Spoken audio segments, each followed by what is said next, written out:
Il y a bien longtemps, lorsque les histoires étaient murmurées au coin du feu et que les ombres dansantes prenaient vie, une légende obscure et mystérieuse naquit dans les contrées reculées du Japon. Dans une petite ville tranquille, nichée au cœur des montagnes, se cachait un sombre secret. Les habitants murmuraient en chuchotant, se passant des histoires terrifiantes de la Noprabo, une créature démoniaque dont le visage était un abîme sans visage.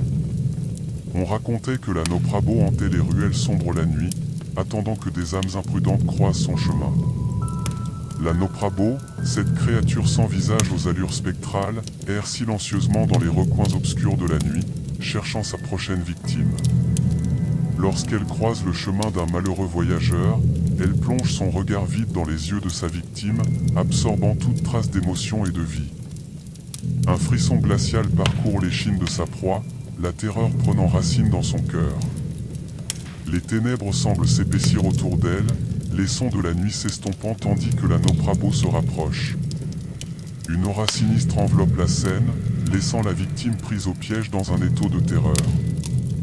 Alors que la créature approche, l'air devient oppressant, chaque respiration devenant un défi. Le vent frais caresse ma peau alors que je me promène dans les rues calmes de la ville endormie.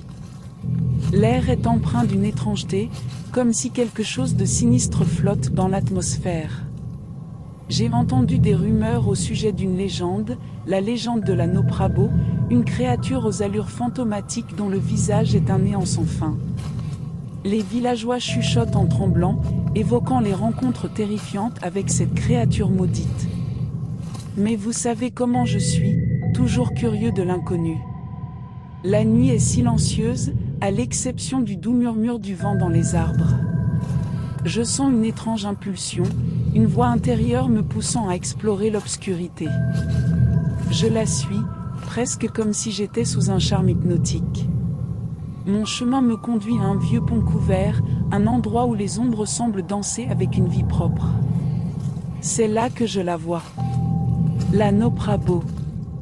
Une silhouette sombre se tient devant moi, son visage un abîme de vide.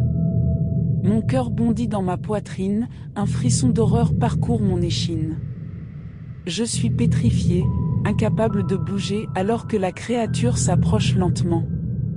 Pourquoi es-tu ici? Je voulais savoir si les histoires étaient vraies. Tu as voulu la vérité, maintenant tu la verras. C'est à ce moment-là que tout change. Le monde autour de moi semble se déformer, se tordre dans des angles impossibles. Les ombres semblent prendre vie, danser avec une intensité malsaine. Je ressens une sensation d'étourdissement, comme si la réalité elle-même se dissolvait. Quand je reprends conscience, je suis de retour sur le pont. Mais quelque chose ne va pas. Je me précipite vers une flaque d'eau pour me regarder, et l'horreur envahit chaque fibre de mon être. Mon visage a disparu, ne laissant qu'un vide sans fin. La Noprabo s'est nourrie de mon essence même, de mon identité, me laissant derrière elle sans visage, une coquille vide errant dans un monde altéré. Et alors que la nuit continue à dérouler son manteau sombre, la Noprabo disparaît dans l'obscurité, prête à chasser une nouvelle âme égarée, laissant derrière elle une vague de terreur et un mystère insaisissable. Alors, mes amis, prenez garde aux ombres qui dansent dans l'obscurité, aux voix intérieures qui appellent à l'inconnu. La Noprabo vous attend peut-être, prête à emporter vos âmes curieuses dans son tourbillon de terreur et à les transformer en des marionnettes sans visage, piégées pour toujours dans un cauchemar sans fin.